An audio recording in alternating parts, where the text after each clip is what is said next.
Why the number of Indian immigrants in Canada is growing at a stunning pace, and the four powerful engines driving it. If you've been living in Canada for a while, you've probably noticed something that isn't just a feeling, it's a fact. Canada is becoming more and more Indian at an astonishing speed.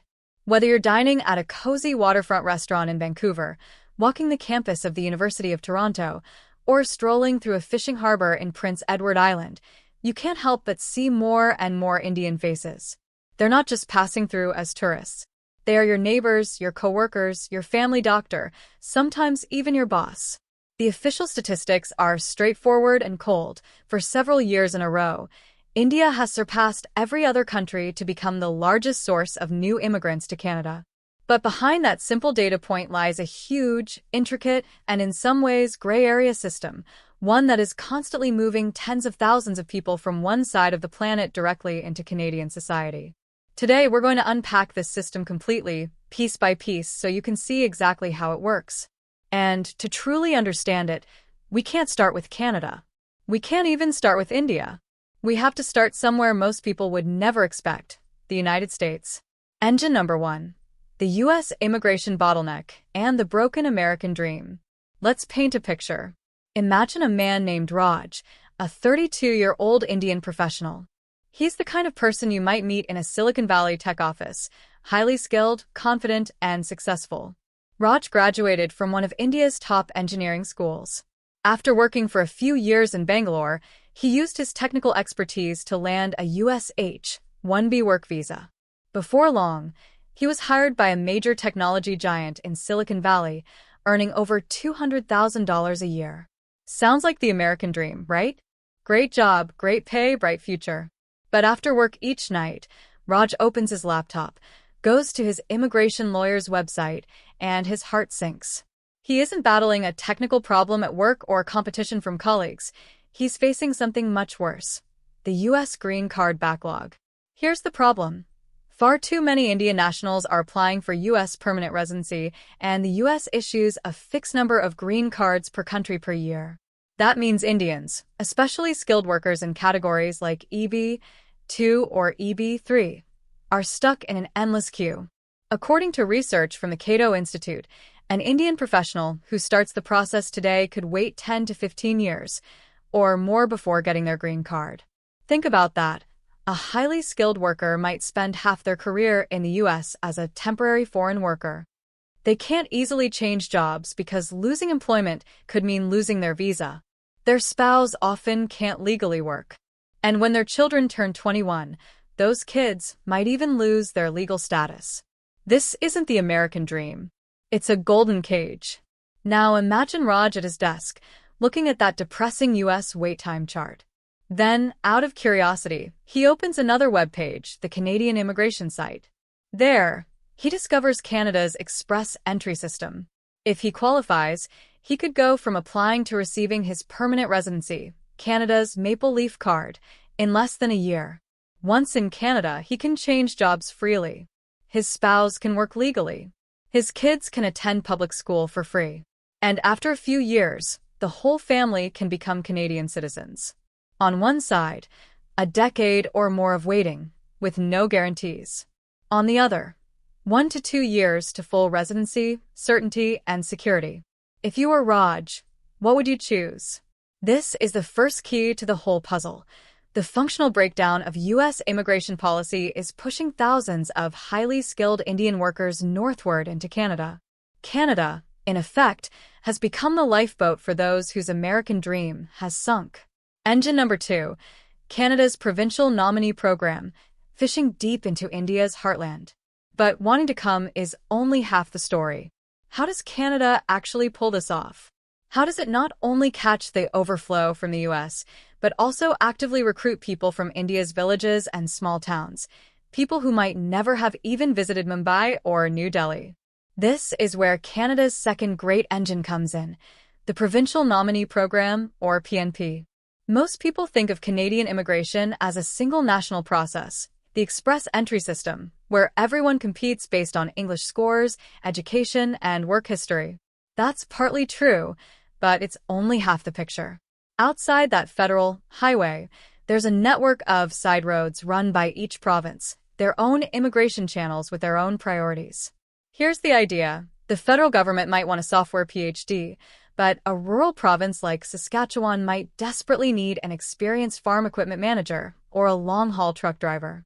Through the PNP, a province can tell Ottawa, "We've found a farmer from Punjab who may not have a high English score or advanced degree, but he's exactly the skilled worker we need. Please approve his residency." This explains why today's Indian immigrants to Canada come from more diverse backgrounds than ever. Atlantic provinces, facing population decline, have low-barrier PNP programs for restaurant staff, hotel workers, and caregivers, attracting service workers from states like Goa and Kerala.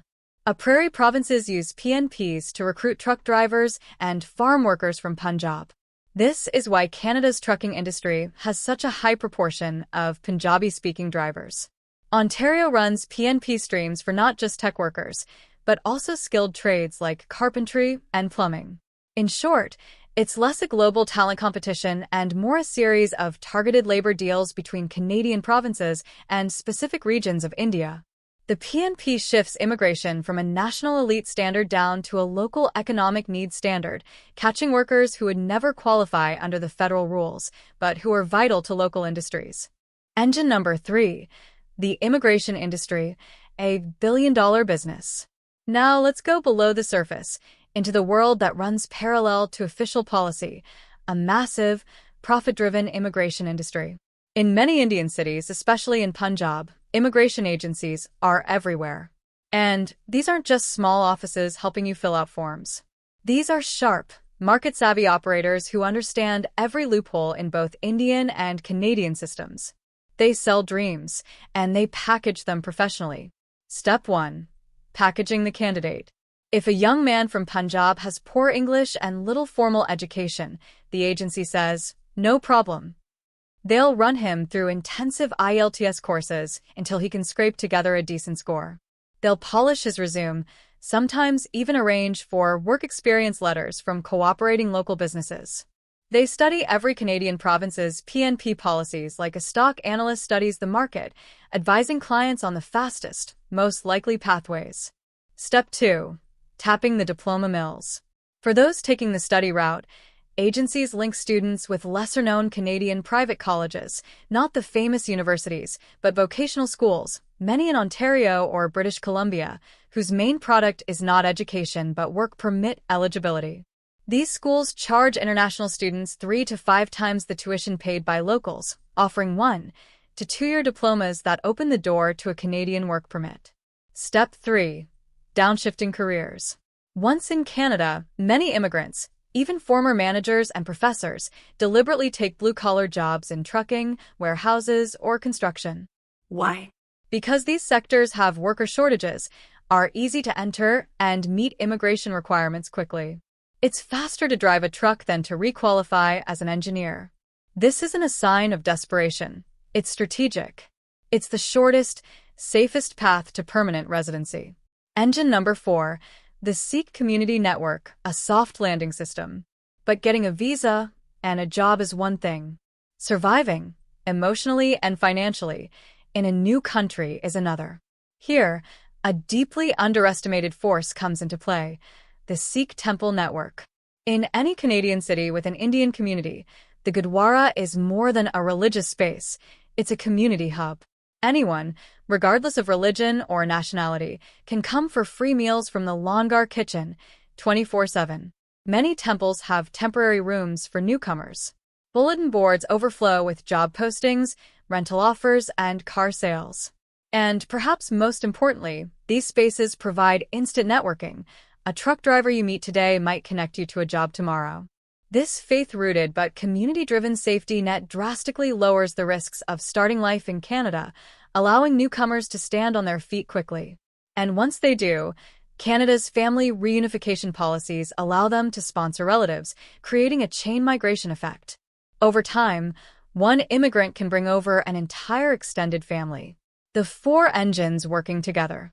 So why are there more Indians in Canada every year? Because of 4 interconnected engines. 1. External push. The breakdown of U.S. immigration keeps skilled Indian workers trapped, and Canada offers them a way out. 2. Government pull. Canada's federal and provincial systems, especially PNPs, recruit labor with precision. 3. Commercial machine. Immigration agencies and private colleges have turned immigration into an assembly line business. 4. Community support. Tight-knit networks provide newcomers with housing, food, jobs, and emotional security. These 4 engines mesh like gears, creating a machine that is reshaping Canada's demographic future, for better or worse. Whether this leads to a more vibrant, multicultural society or brings cultural and economic tensions remains to be seen.